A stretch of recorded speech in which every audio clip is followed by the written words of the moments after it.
Also got married in Coombsville, so close to my heart, I would say. You really are the Coombsville ambassador. Yeah. I love it. Leo literally materialized from the soils. Clearly. Coombsville. Clearly. Yeah, amongst my friends, they call me the mayor of Coombsville.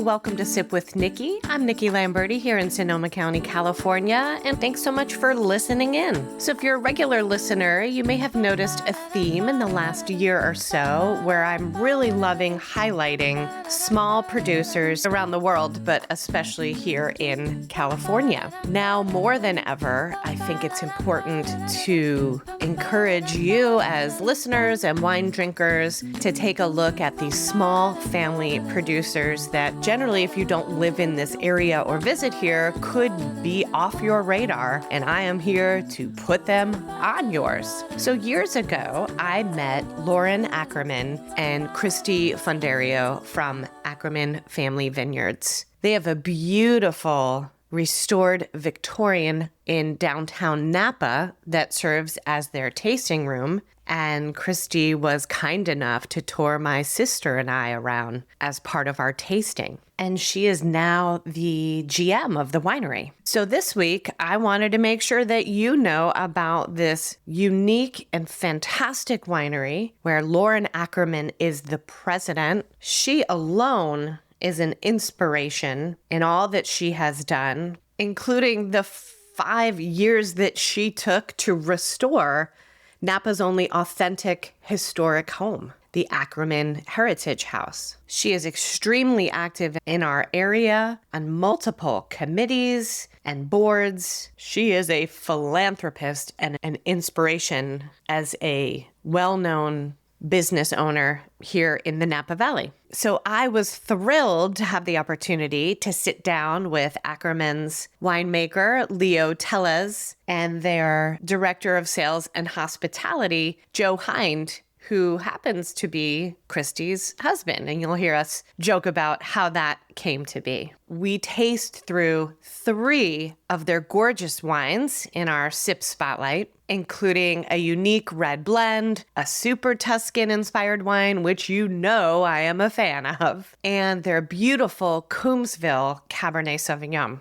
Coombsville is an AVA, or American Viticulture area, located in the southeastern corner of the Napa Valley. And you'll hear us talk about why that's a big deal, why that's important, and what AVA means to you as a wine drinker. You see, Coombsville is a lesser known region to most consumers because while it has a lot of vineyards, it does not have as many wineries that you can physically visit. And it's the newest wine region in the Napa Valley, known for beautiful wines, especially Cabernet Sauvignon. And I just happened to get to speak with these 2 guys who are not only knowledgeable, but extremely passionate about Coombsville, even to the point where Leo is known as the unofficial mayor of Coombsville. So we'll talk about what makes this region for wine growing unique, and then how that expresses itself in the bottle. Leo's and Joe's backgrounds, while very different, had some surprising parallels that we were able to uncover. And we'll talk about what led them to where they are. And I think what I'm really excited for you to hear in this episode is how, when you have someone who makes these wines and then someone whose life's work is to be on the road selling them and sharing these with visitors and tastings, how they think about what's in the bottle, how it gets to be what it is through the meticulous crafting of a winemaker like Leo, but then all the steps that it takes to bring a wine like this to market, to make it accessible so that people like you can actually get their hands on it. So here we go with Leo Tellez and Joe Hinde of Ackerman Family Vineyards.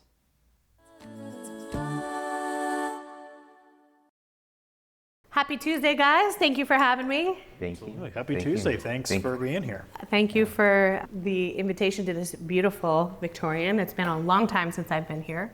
And I understand this is the first official podcast for both of you. Is that right? Indeed. That would be Right. correct. So many things to talk about. Leo, let's start with you and tell me a little bit about how you got to making wine for Ackerman family and a little bit about the road to get here. Cool. Yeah, born and raised here in Napa. So my grandfather immigrated from Jalisco, Mexico in the 50s, worked up in Charles Krug. My father worked for Mondavi for decades. And as a young boy, I thought the coolest job was to be in a truck and drive all over different vineyards. So multi-generation in the wine business then too. Third generation for sure. So the first one to really be in production because my ancestors before all agriculture. So everything with vineyards and being outside and working those long hours. We thank them for their service. Yeah, So hard work. Every time I pick, I'm like, oh man, I'm glad I only do this for one day a year. Yeah, so I worked in restaurants at a young age. Work in a very fancy restaurant that maybe people have heard of before. Several. Junior in high school, I worked at the restaurant at Domaine Chandon,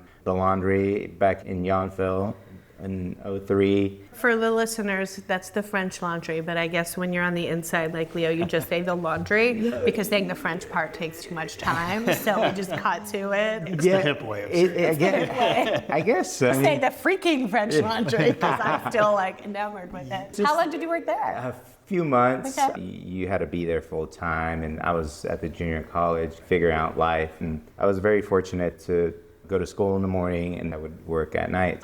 Good experiences. I finally transferred to San Francisco State where I got my bachelor's in international relations, worked at Massa's and Quint. Yeah, it's All front of the house in restaurants? Yes, all Okay. front of the house, either server or assisted the sommelier in all aspects of opening wine, serving wine, all that good stuff. So Alan Murray, who is an MS, was the person that I really learned from in a sense that, okay, I can do this as a career because I have so many questions. Those are like challenges. legacy restaurants that you grew up working in. That's very cool. In production, I started working at Cap Shandy, which is in Yountville. I've had some of their 100-point wines. Yeah. In the tasting we did of all 100-point Napa Cabs with Pride and Caps Candy and all of that. It was amazing. Yeah, from the beginning, it was a property that Beringer focused on single vineyards. So Beringer, I don't know if they're the pioneers of the single vineyard concept in Napa, but they still have a lot of single vineyard wines and focus.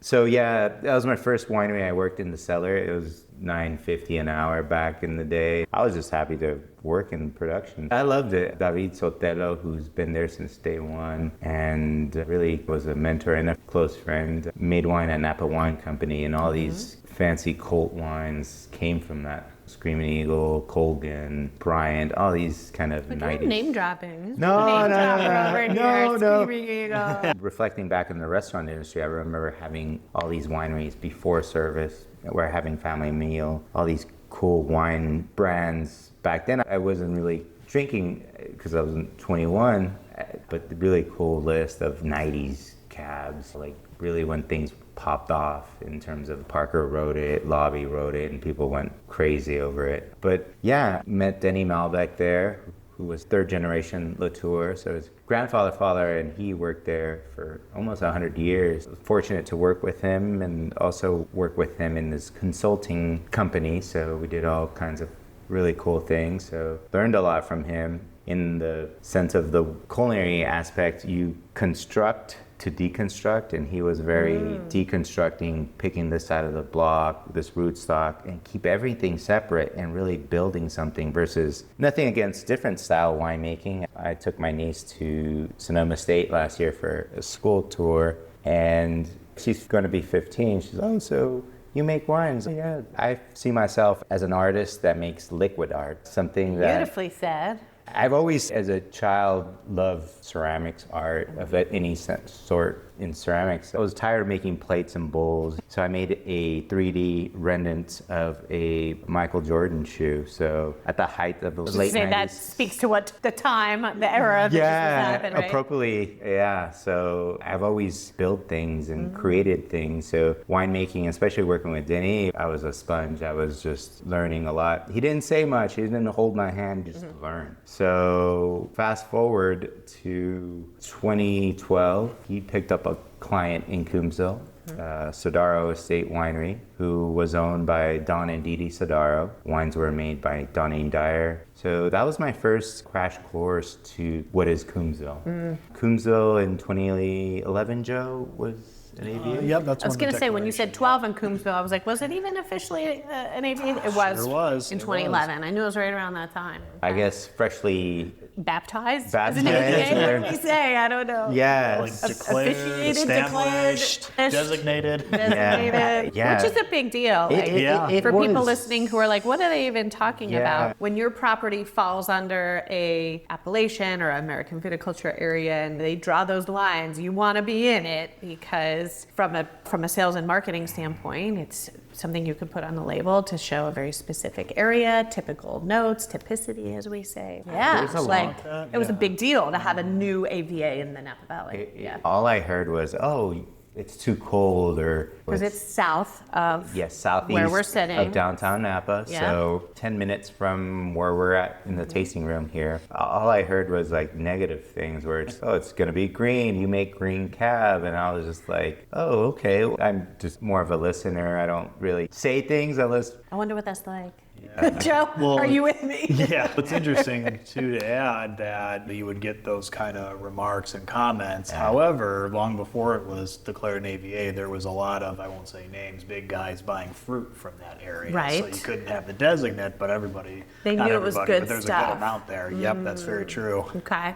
I would say even some critics would write it off from just off the bat. It's really hard when you're comparing apples to apples because it's not. It's when friends are picking in Calistoga 3-4 weeks, you get that anxiety. You're like, shoot, man, You're should I just be waiting should because I it's so even- much cooler and your Yeah. grapes are not there yet. So yeah, you get- Calistoga's hot. You get that FOMO. It's, man, you just have to be Never patient. gonna make one. Yeah, which it's like anything in life. You have to be patient. Things are gonna ripen. In every marker, we're always behind up valley, and that's been historically Coombsville in a nutshell. It's So Sodaro, so you're still making wine for them as well, right? yeah, Okay. yeah. I've been making wine since Denny passed in 16. So was the cellar master, assistant winemaker, all the above. Really, when you manage a facility, you do everything. So in 2018, I talked to Christy, Joe, and Lauren Ackerman, and we. Because Joe, you were already here with I Ackerman was, at the yes. time. Yeah. Okay. Christy was 2016. I Yeah. came out in That's when I met 2017. her. Yeah. Yeah. So yeah, that's when we met. We tasted the wines, talked everything through, and why I like Coombsville. Coombsville to me has a soft spot. Silverado Middle School, the middle school that I went to, is down the street. And I remember running cross country, and back then it was just pasture. Cattle everywhere. No vines. In that area, no. Now Faust, I believe, has a big holding there. But yeah, it's always been under the radar and like the unsung hero. You literally have roots in that area. You Yeah. were running track in that Yeah. area. That's so cool. And now to see it where it's at, it's wow. So it's definitely a beautiful area. I love the soils, everything about it. And now, I would say last 10 years, some serious winemakers and serious wineries making wine there. And rightfully Is that so. what you're calling yourself? You're referring to yourself in the third person? Yes. Serious yeah, winemaker. Yeah. There's no room for joking. Yeah. I think Coombsville has and will have a beautiful future going forward with what it's producing. The last 10 years have been, with its challenges, Yeah. with Yeah. the wildfires in 2017, 2020, pandemic, and everything that's going on currently. So, in summary, then, you've been making wine for Ackerman since 2018? 18, As the yeah. winemaker here, okay. I also got married in Coombsville, so close to my heart, I would say. You really are the Coombsville ambassador. Yeah. I love it. Leo literally materialized from the soils. out Clearly. there in Coombsville. Clearly. Yeah, amongst my friends, they call me the mayor of Coombsville. Okay. So, Do you live in Coombsville? well, I live downtown, but Okay. the original mayor of Napa, his house is across the street from mine. So Mayor Coombs was the first mayor of the city of Napa. So Coombsville is named after him. I was like, that can't be a coincidence. That- Getting a nice Napa history lesson too Yeah, as a bonus today. yeah. One of the Thank founders you. of Napa too, along Yeah. with the first mayor. Yeah, it was Nathan Coombs, George Yon, General Viejo. All right, now you're name dropping. I know that your knowledge has come from studying and living here because you are not from here. You are I'm from not. Ohio. I was Is that born in right? Ohio, Okay. yeah. And my dad's job, he's in the wine industry. He was in steakhouses in Toledo. It's a local chain up there, the Nancy's Steakhouse. He was a busboy in the meat department, then F&B manager, and then got into liquor store sales and distribution. It actually led him to when Kendall Jackson was a startup company. I think he was like the 9th or 11th worker. Wow. Yeah, domestically outside for KJ. This is there. before you were born? Before I was Okay, born. because yeah. you're a baby. I think if that beard was not there, you're really a baby. Yeah, so he worked for KJ for some time, and then when Jess Jackson bought La Crema and rebooted it, essentially, we moved out here to California, Sonoma County, Santa Rosa specifically. So it was your dad's job in wine that moved the family from Ohio to here? That's correct, Okay. yeah. So then I've been out here since then. I did go to Bowling Green State University, and interestingly enough, I did not study anything wine related. I was in health and human development Okay. and kinesiology. Wine is health and program. human development. It does, yeah. You know, it does. Yeah. Yeah, it's specifically exercise physiology. So I guess you can say I have what's called life balance now at this point, given what I'm doing there. Right. And like I said, I was just around it, emerged in it. You guys were both inspired by your dads. Yeah. So Common denominator there, Yeah. for sure. And when I graduated to college, I was on that job hunt because what do you do with exercise phys? You can go the physical therapy route, that's a doctorate program, or you could go master's for strength and conditioning, and it's very different lanes overall. And to say bluntly, which one's going to make you money, and Right. which one are you really going to have to go for, and maybe you'll get a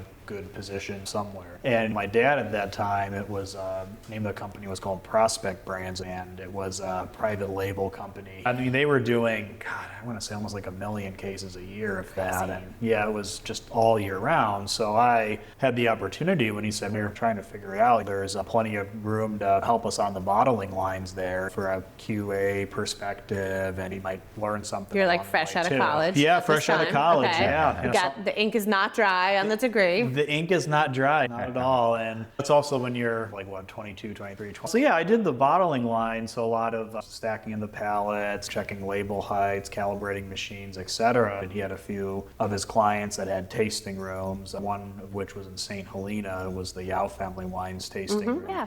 Yeah, I worked there on a part-time basis. And then The basketball player? that was the basketball yep. player, yep, Yao Ming. So I was doing kind of dual wielding of part-time in production, part-time at the tasting room. Which And did you enjoy more at the time? it It's depends. almost like front of the house and back of the house. Exactly. Restaurant Yeah, speed, I production agree. versus Yeah. tasting room. Yeah, it depended, I guess, on the week overall, because Yeah. sometimes it's like the last thing you want to do is interface with people, and you just Yes. go to the cellar and it's just, all right, we're getting the job done. Yeah. Or it's, I mean, I haven't seen a person in how many days, like Right. I'm just dying to talk to, or just like information dump Nice to on have somebody, the balance. right? As Yeah. someone who does both in my life, it's nice to have the balance. Yeah, definitely. So depended on the timing, great experience either way. So I got to work on several areas of the harvest line Exciting, too. yeah. Yeah, I guess I chose a path when I went to college. There's some variance. Who really knows what they want to do when they're 17, 18 years old? I've going to changed college? 19 times since then. Yeah. Certainly wasn't this that I envisioned then. No, it's one of those things where you're just like, oh, I think I want to do this, and then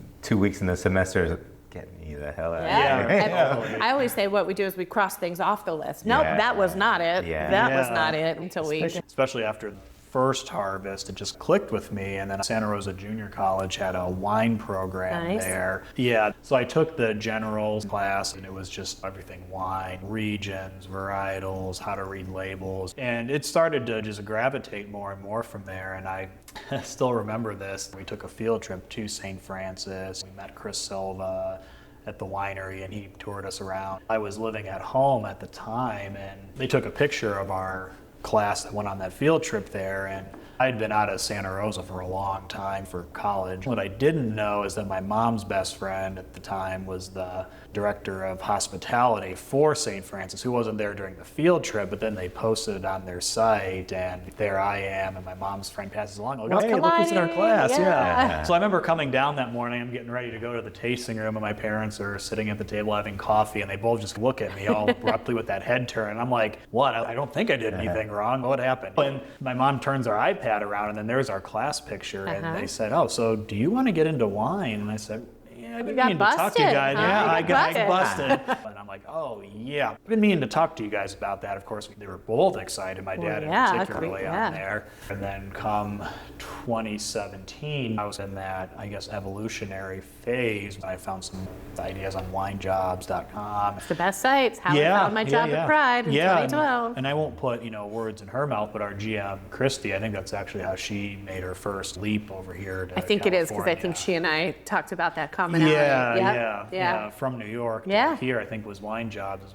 So listeners, winejobs.com, if you're sitting in the Midwest or New Jersey or wherever and you're dreaming about working in wine country. Just take a scroll on there and you might find something. Absolutely. Everything is posted there. And then a mutual friend of my dad's, and actually Christy's too, had mentioned to my dad that they were looking for help here at Ackerman and would love to have someone to help with tastings. And first I was like, thanks, but no thanks. I think the right opportunity will come organically. But I figured I would just stay in the production, and part-time hospitality was keeping me busy, and I was making good money with it too. But I just figured, okay, that opportunity will come through the grapevine, if you will. Unintended. But it was funny because I was like, okay, I didn't follow with it, and not even 24 hours later, Christy, who's now our general manager, called me. Who's now what? Who's now my wife. Oh, actually, yeah, that too. Yeah, that too. Yeah, just to slide that detail in there. Okay, this place is giving me a call. Let's go check it out. So, yeah, coming up on 8 years there, and I interviewed with Christy and Lauren that day, and I started off part-time, and now I was just tasting room associate, hospitality and sales associate, and now I'm the director of sales for the company there. I know, just working my way up the ladder. Look at you.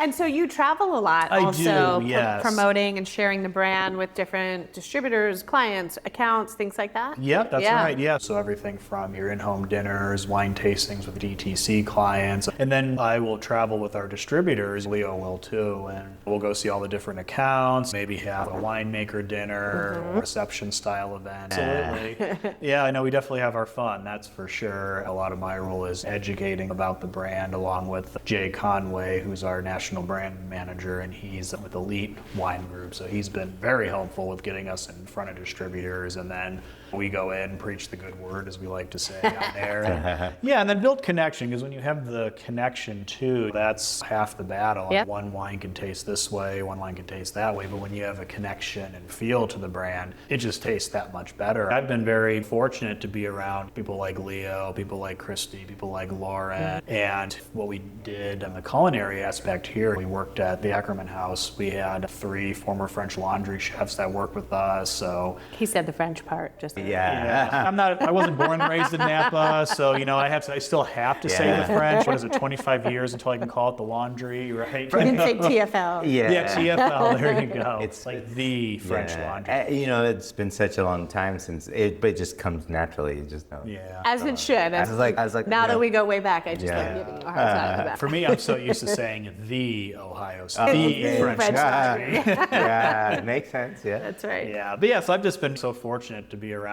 so many fantastic professionals that have these array of knowledge, and it's just been fantastic. So now traveling and going on the road, and now being able to apply that even more. There's one sense of working it here in Napa, but then getting out there, being the face of the brand on the road, and I think it's just that human connection. That's another element of wine. It's just, like I say, since COVID, it's people, place, and time is what is encapsulated in a bottle. It's just capturing a time, the place, and the people around it. And I think people get jazzed up when you're in front of them. And for me, it's just educating. Most of the time, I don't tell them I'm the winemaker, but they find out. But it's just, hey, what kind of wines you like? Oh, great. And then, wow, you know a lot about wines. Yeah. I made what's in your glass. I make it. People, place, and time. I love that, because I talk about wine as a time capsule. So the same idea. sure. And liquid art, of course, Yeah. going back to that. So I would love to dive into some liquid art right now. And Joe, I know a lot of the time that you've been traveling lately has been focused on this first wine that we're going to be talking about. Is that right? Yeah, that's right. That's the Memoir, which we actually... Memoir. Have you written your memoir today? That's the tagline I saw on there, which I love. Who came up with that? That one was Christy and then Lauren. Brilliant. Yeah, we actually had a prototype. You can have a prototype when it comes to wine. So it's fancy and official. And it makes me sound more technologically savvy than I actually am. Nerd. Nerd.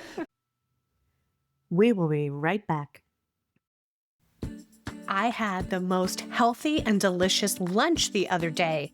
It was a salmon patty over a bed of spinach, and it was loaded with omega-3 and fatty acids. I was so proud of myself. And this beautiful fish came from Sina Sea.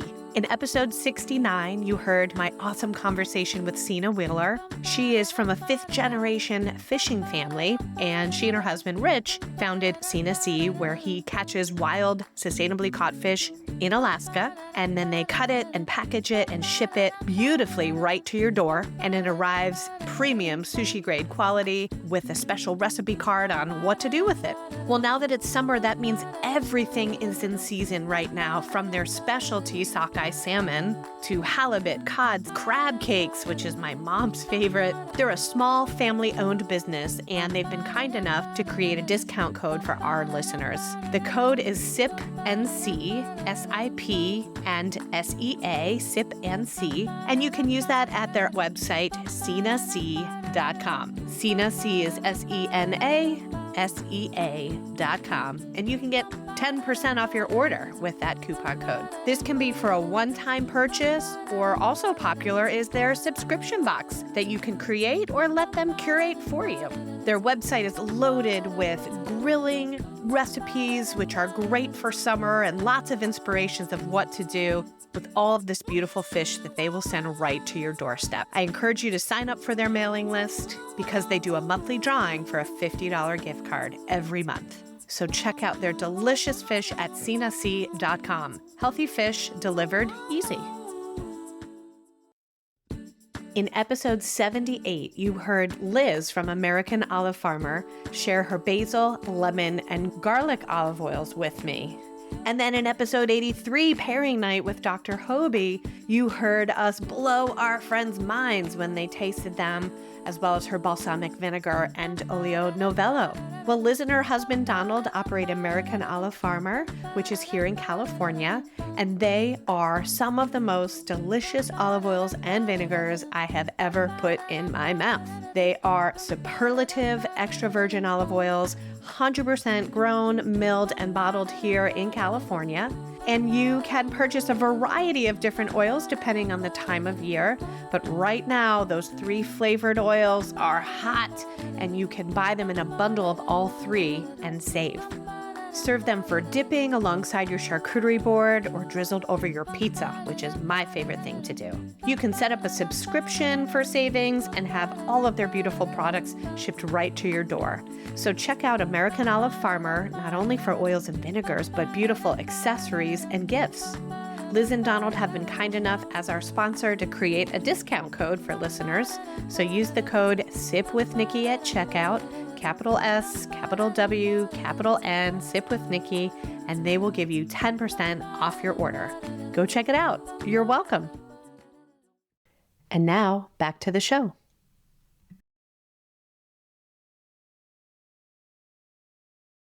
But yeah, we actually had a prototype back in 2016. We have had a demand for our wines and restaurants, but we've been primarily based in a direct-to-consumer wine club experience, not unobtainable or inaccessible. We were just so small, so a big wave of distribution. Like typical production when you say so small? Yeah, on average, excluding Memoir, we're like 12 to 1,500 cases. Just depends on For the our year listeners, overall. that is very small. Yeah, I'm that's 200. 1200, which is not even visible on the Well, map. it's not but a competition. 12, I know, I am more micro winery than you. But no, I mean 1200 cases. Yeah. Very small. Yeah, On we the have. small end of boutique. Yeah, no, Just for context for the listeners. Yeah, definitely. Yeah, so not really a lot to go around. Just you look at a national sense, and our cab was in an array of prestigious restaurants in the hands of our members. And Christy and Lauren were talking about this, and Christy has a pretty extensive wine background, as does Lauren, and they were brainstorming, and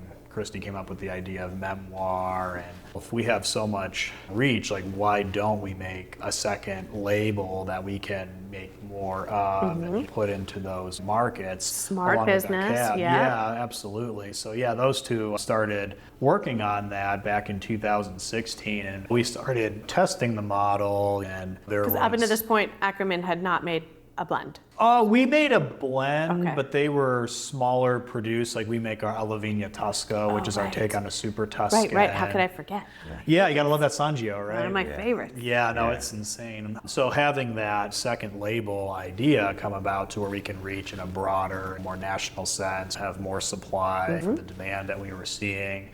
So by the time we were putting it out into the precursor era of getting in front of distributors, and people were liking it, and then this thing called the pandemic happened. So a lot of the distribution with taking new labels on went to a pause for a small boutique winery that the national market's not really heard of on Right. there per se on that. Not the time to break into the market. Yeah, so we finally came out of the pandemic. Distributors were more interested in new labels, and it's gone really well since then. We're still getting the brand known, creating awareness from our distributors to our accounts, and really building those national relationships. But it's really helped us reach a broad audience, and we get to travel a lot, which is a lot of fun. So yeah, the Memoir is this is Love the label. Yeah, thank you. Simple and classy. My question was going to be, is Ackerman on there? And it is on the bottom. It is. By Ackerman Family Vineyards. Yep, right Great. there on the bottom, and Good. then That we have ties it you on to the that. back for our website. And it's a really fantastic wine. And Leo, this was the 18 he finished, but this one, 2019, he made from start to finish. This was your baby? Yeah, this Yes. was his All baby. right, take us through it. Let's taste So- it. Cheers, you Yeah, guys. cheers, We absolutely. call this a sip spotlight. And there's a little jingle that you'll I'm not going to make you sing. It's me singing. So Yeah. this is the sip spotlight. Well, after a couple of glasses, we'll see who ends up singing Sip now. spotlight. Sip spotlight. All right, so this is a red blend from 2019. It's all estate fruit. So in total, 11 acres in Coombsville on a gentle slope, planted in sections 96, 97. So predominantly one clone. In the 90s, after AXR was getting pulled out, Listeners, AXR is a rootstock that vines were planted on. yeah, there's a brand as well. There is also a tasting room and a winery on Highway 29. So, but yeah. I think you're referring to the rootstock. Rootstock, yeah, Just for our non-scientific listeners, they're like, what are they talking about? Yeah, 337 also a very popular clone Yeah. in this era in Napa. So one clone of Cabernet, Merlot, Malbec, Cab Franc, and we used to have PV. Now it's everything but PV. So Petit yeah. Verdot. So 2019, great vintage for Napa and Coombsville. Yeah. Everything typically in Coombsville gets harvested in October. There's a beautiful gentle slope on the property, so we pick in sections. So top, middle, bottom, just because nothing in a hillside ripens evenly. So you have to That would be too easy.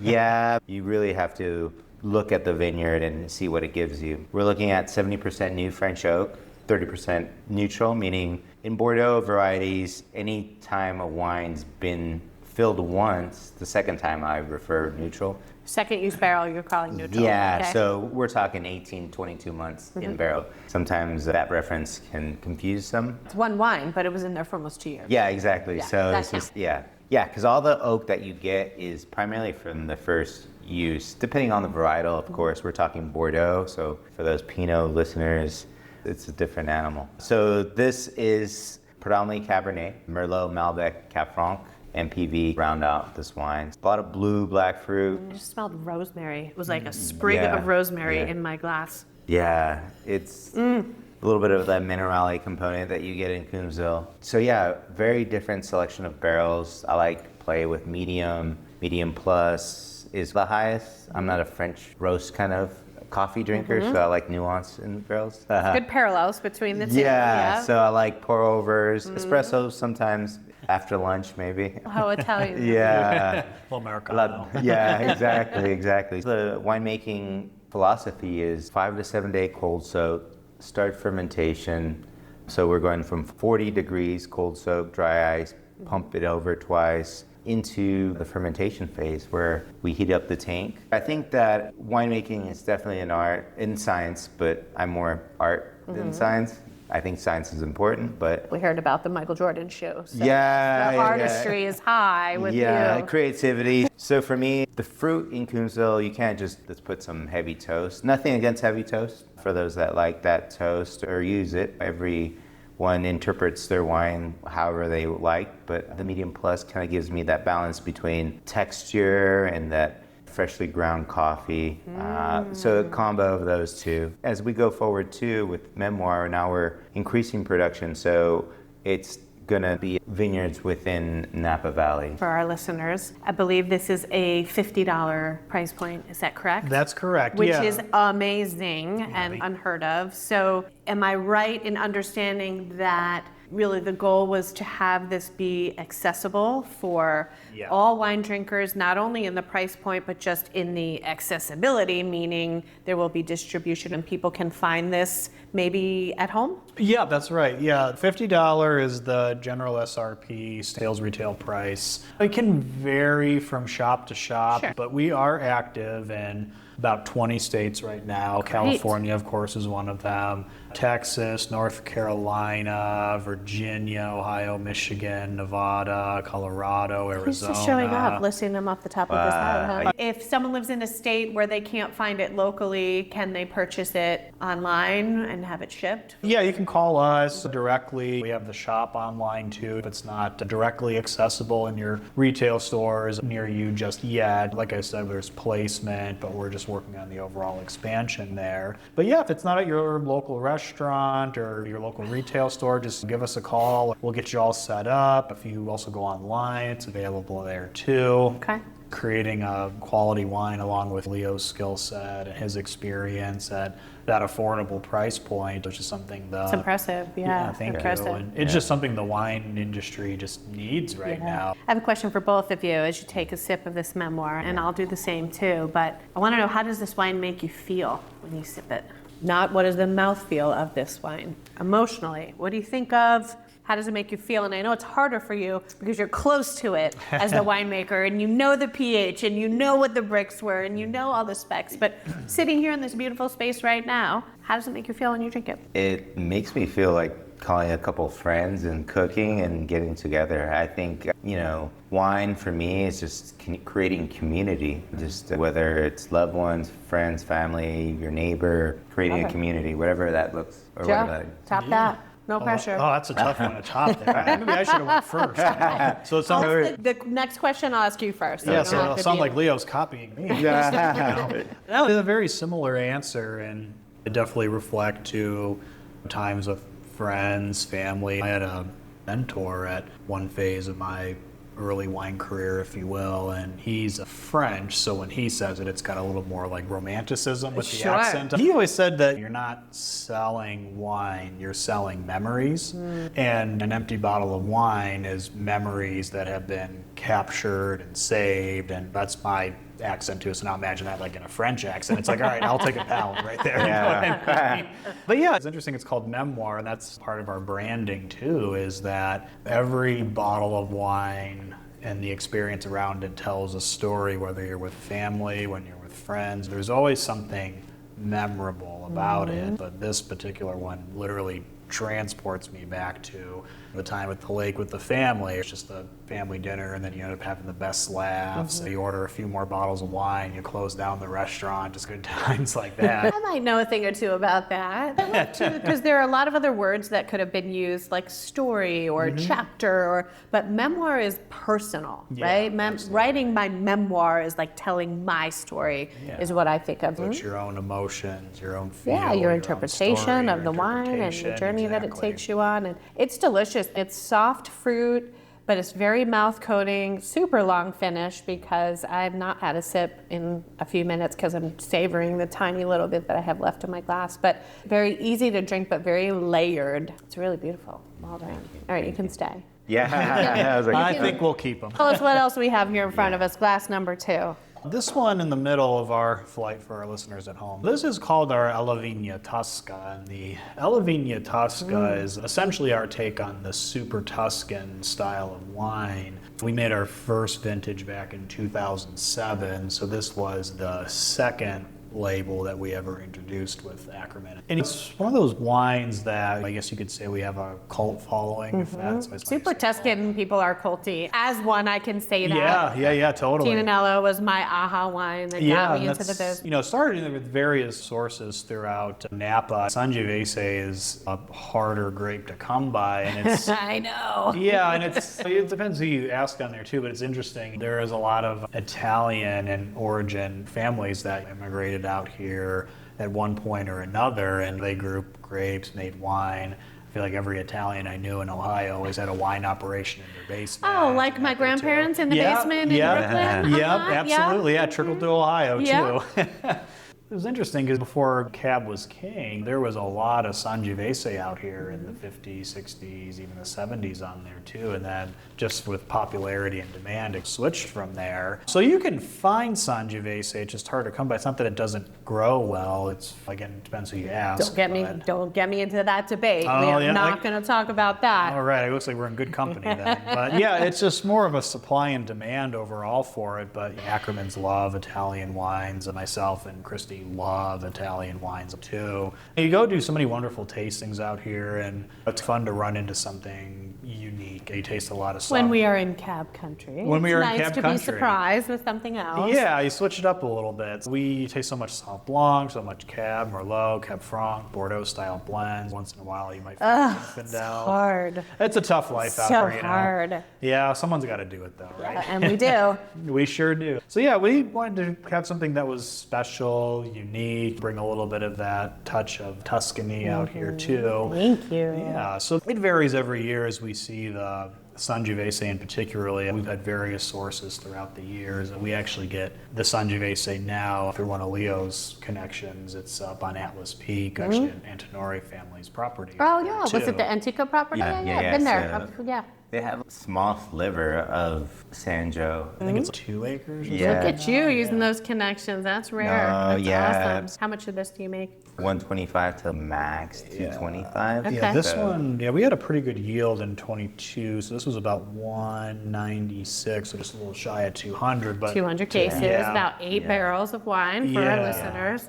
But yeah, Leo, to his point, years past, 21 and back, we might have had 50 cases, 60 cases. So it's always been small just because of the Sangiovese. Sangiovese, the limiting availability. factor in it all. For sure. Yeah. Well, sure. even too, and Leo can speak to this too. Leo took us up to the vineyard a few years ago up on Atlas Peak. Yeah. And it's the Antonori clone of the Sangiovese, so you have just monstrous clusters, like in size. The berries are very large in themselves too. So when you've had those drought years, inherently they suck up water in a lot of those senses there to be able to keep those clusters forming on there. But what I love about this, it's a Sangiovese cab blend, so that can vary every year. This particular year was 60 Sangiovese, 40 cab Leo, was that right? Yes. So depending on the vintage, we ferment the cab and Sangiovese completely separate. Sangiovese doesn't like new oak. It's gentle like Pinot, Yeah. meaning open top fermenters, just really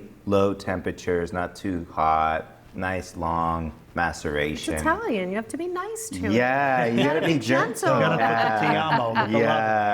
Yeah. So then when we make all the wines in the early spring, we taste the Sanjo, taste the Cab, okay, and then we just find that beautiful balance collectively that we all enjoy. Of your blend percentages. Yeah, And I get on this wine that Yeah. beautiful liveliness. So you're fighting tannin, acid. There's a lot of components. So for me, it's just giving it structure, kind of giving that roundness in terms of tannins, and just creating like a nice, beautiful wine in itself. So it's fun because you know you bring this to a dinner party in Napa or anywhere, and they're expecting cab. But this is just a curveball, which is really fun to make, to be quite honest. Why I make a curveball. Yeah. It's nice to surprise people. Yeah. You got to be able to hit a curve. I mean, yeah. Right. And All right, sports guy, calm down. I think a lot of French varietals have been really focused on, but I think Italian varietals, Vermentino, Fiano, any of those should be celebrated. And I like how these brands,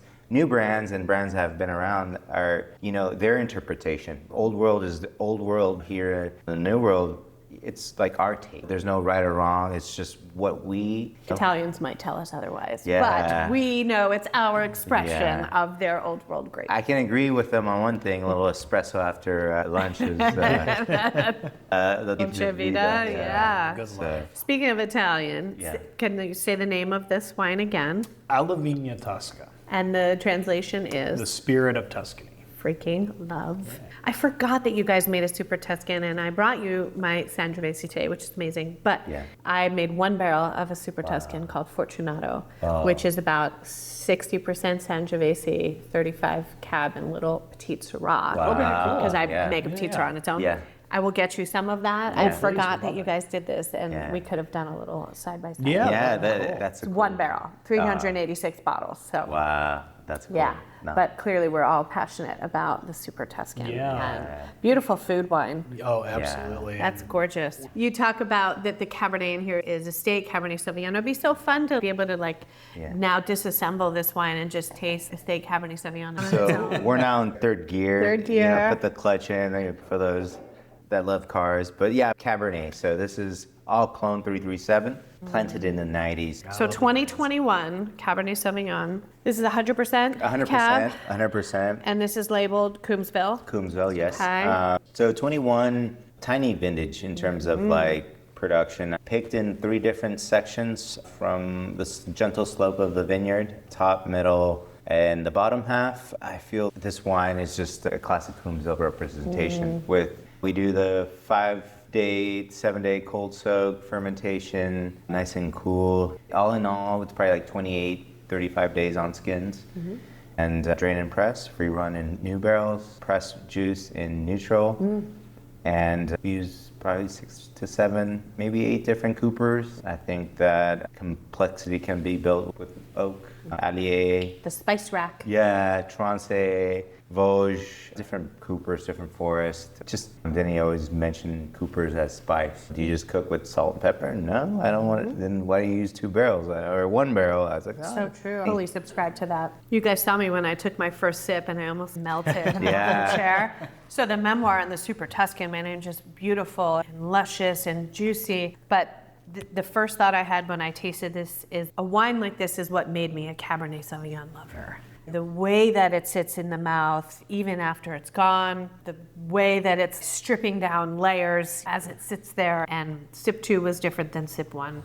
Yeah. Plus, these wines have been sitting in the glass for some time, right? Yeah, oh yeah. But just the classic Cabernet layers of flavor, but even more than the flavor for me is the texture. There's tannin there, which I love, but they're integrated, and this will age for sure for a long time. Yeah. But that first sip, without being nerdy about it, was just like, oh yeah, this type of wine is why I love Cabernet Sauvignon. Yeah. And I may have you. gotten some goosebumps. I appreciate that. Goosebumps. So Appreciate it. yeah, there could not be 3 more different red wines made by the same person in front of us. They are so different. Where does this wine take you? This particular one, it just has so much power, but so much finesse to it too. And to your statement, this is why you love these kind of cabs, like these Napa, in this Yeah. case Coombsville, Yeah. Cabernet Sauvignon, that you just feel just like elegant, but also just that strength that's in She's you a too, woman, you know? but she a strong woman. Yes. No guessing about Yeah. that. No, Yeah. totally. I mean, it's very similar to Memoir, just like transports you to, when I taste it, it's almost like a darker ambience, but you have that nice candlelight there. Almost Ooh, like he's a... getting sexy now. Yeah, Do you got- I need to call Christy back? Yeah, can we get her on the line here? You know? Wow. But I think of it, we were in Florence a little ways back, but it reminds me of being in like a Florentine steakhouse. There was the one we went to, it was, what was that one called? used to show Regina. Regina, that was the one. Yeah, I just got to humble drop that one in there. Let me just tell you how worldly I am. Whenever you can start a sentence, like when we were in Florence, Right. it's amazing. Yeah. Content side to it too, where it's dark, but you have that nice kind of light to it as well. You've got some really good food. Ooh, I In my love the case, dark I'm and fast light. there. That Karen McNeil always talks about it, and I'm like, why don't I use this word more? I forget tension. Yeah. It's got those opposing forces in the wine, Yeah. the dark and the light, the elegant and the strong. It has all of that. Yeah, but you're not like fearful with it. There's the tension, but there's Yeah. no anxious feel. There's That's no good. anxieties. I mean, it's like one of those moments. Like you just feel like you're exactly where you need to be. There's the tension, but it's calm at the same time. I feel like I'm right where I need to be right now, and this is beautiful. Cheers. And I want to thank you guys for sharing Yeah, of the course. wines Thank and the you. stories. Maybe a final question here.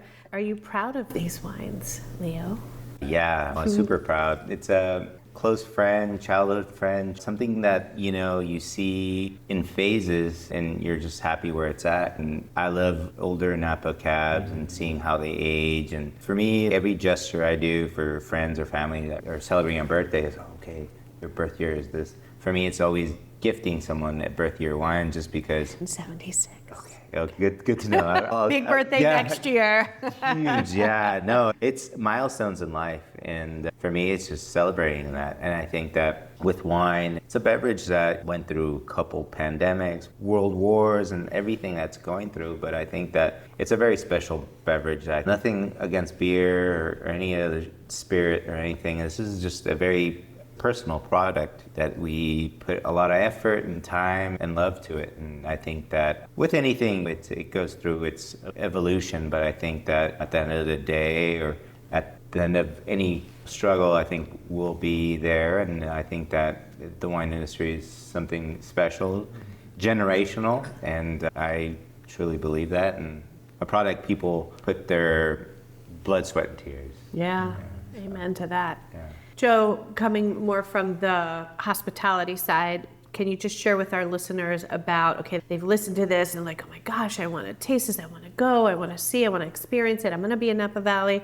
What do people need to know about coming and tasting here? Yeah, if you were to come taste with us, we would be absolutely delighted, honored, all of the above to have you. You can find us online. Our phone number is right there. My email, joe@ackermanfamilyvineyards.com, is listed on the website. Just shoot us a message, give us a call. We'll get you set up with, if you want to do more of a leisure tasting, come hang out in the room that we're in right now. This room is gorgeous. Yeah, You call thank this you. the aviary? We call it the aviary, But there's no yes. birds. There are no once birds. upon a time used to be birds? There at one point, yeah. yes. Okay. This was to go back in the 1800s, the property in the home was built back in 1888 to 1889. And then this was added in 1910, the room we're in now. It used to be the carriage house, but there was coops and aviary areas on there. Yeah, and when Lauren restored the place, we're in the residential section versus like a historical district, so it was in the hands of the previous owners for the upkeep. And long story short, these homes really need a lot of work from when they're built to 130 some years later. So once we designed it into the tasting salon, like the aviary just stuck from there. Yeah, we can fit 8 out here, and then we have the courtyard spaces. You can see in our listeners, we have a really nice kind of secret garden, as I like to call it. But yeah, if you want to come and enjoy some wine out in the courtyard, hang out at the tasting salon here with myself or Alexia, she hosts tastings here too. We do more of a elevated tasting where we can dive into the library, really nerd out on some pairings. So if you really want to lock in and nerd out on wine, we've got that. Or if you just want to come hang out, drink some great wine, we've got that option there too. So overall, we're pretty normal people, I'd like to say. Normal being... I'd say after spending the afternoon with you guys, I'll give you that. You're pretty normal. As normal as I am, whatever that is. Yeah, we got to be a little funny here and there, but overall, we're pretty good, I'd say. So yeah, you don't have to be intimidated by wine culture. We'll teach you as much as you want to learn, or if you just want to experience. We always want to make it fun and enjoyable. Then we can also do the educational side. So what you could expect is essentially one of those quintessential wine experiences and connectivity to what comes from the vineyard, to Leo, to the glass, and then the rest of the team's warm, hospitable sense that comes around with it. Nice. If people are not traveling to the area, I know you mentioned wine dinners, where can people find out you are going to a city near them? Joining our mailing list would be essential for that, because once we get our upcoming plans, we'll make an announcement per quarter. And for distribution, it's limited to those 20 states. I say limited, like 20 states isn't half the country. 20 is right? amazing. Yeah. Yeah, it's just a few states that shipping directly to is a challenge, but not always impossible, so it depends. But if you wanted to host a in-home wine tasting or an in-home dinner, being on the mailing list would be the important part to Perfect. that. So action item, mailing list, Yep, people. join our I will mailing put the list. link in the show notes of the episode so people can find it very easily and sign up. Any final thoughts before we wrap? I would just say to those listening at home and our winery friends that we're seeing an interesting time in our industry, no doubt. Weather the storm for our industry friends, and then drink plenty of wine for our folks at home on there. There's a lot of really fantastic boutique and accessible brands that are out there. Never be afraid to ask questions. All right, we're going to wrap up with 2 rapid fire questions. Okay. You have 5 words or less to answer. Okay. And first, you'll go first, and second, and then we'll swap it so you don't feel like at a disadvantage. Okay, Leo, yeah. you're up first. Okay. 5 words or less. Okay. Aha wine that made you want to do this. 1997 La Jolla Cow Mountain. See, I knew you'd be able to pull it Yeah. out there. Okay, Yeah. that's a Yeah. wine. Talk about a Yeah. cold wine, La Jolla. Yeah. Yeah. All right, that's it. We're not going to even unpack it any more than that. Yeah. Aha wine, Joe. 2003 Sonoma Coast Flowers Pinot Noir. Beautiful. Thanks to Dad. Yeah, that was thanks to Dad. Yes, Wow. It was, see? by the time that one aged, it was like blackberry. And I'm like, wow, this is what this is about? This is Yeah. See, awesome. wine nerds, we can all do it. We can all Yeah. pull it right out. 2003, Antonio Tinanello, drank on the Disney Cruise Line. Wow. Okay, last question. Rapid fire, 5 words or Okay. less. Besides Napa and Sonoma, a favorite wine region in the world that you love to drink? Joe. Ooh, Montalcino. See, no hesitation. Willamette Valley, Oregon. Damn it, Willamette. There we go. Yeah. Chardonnays, especially. All right. No, Sorry. that was like 6 words. You're done. You're cut off. Some really killer wines. Yeah. Yeah. Well done. I appreciate your time today, and Appreciate we yours. learned so much not only about you guys individually as people, but then wines and what Ackerman is doing and why people need to have you on their radar, because this is really special what you guys are doing from a winemaking, from a hospitality side. So thank you for sharing these gorgeous wines with me. Yeah, of Thank course. you. Thank Thank you for sharing them with us. Cheers. Yes, thank you.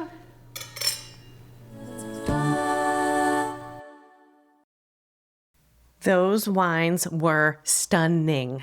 And I feel like I need new vocabulary and new words because I have been using that word a lot with some of the things I've been tasting. But wow, I can't wait for you to try these wines. And if you visit their website, Ackerman Family Vineyards, Ackerman is Ackerman, AckermanFamilyVineyards.com, you'll see the 3 wines that we tasted, the 2019 Memoir Red Blend, the 2022 Alavigna Tosca, and the 2021 Coombsville Cabernet Sauvignon are all currently available and are all currently under the $100 price point, which for Napa Valley and the quality of these small production wines is impressive. They can ship to most states, and as you heard Joe talk about, they are working on bringing Memoir to distribution. They've got 20 states already and more coming, but in the meantime, you can order right off their website. I also want to encourage you to check out Ackerman on YouTube. They have some wonderful videos, and you can actually see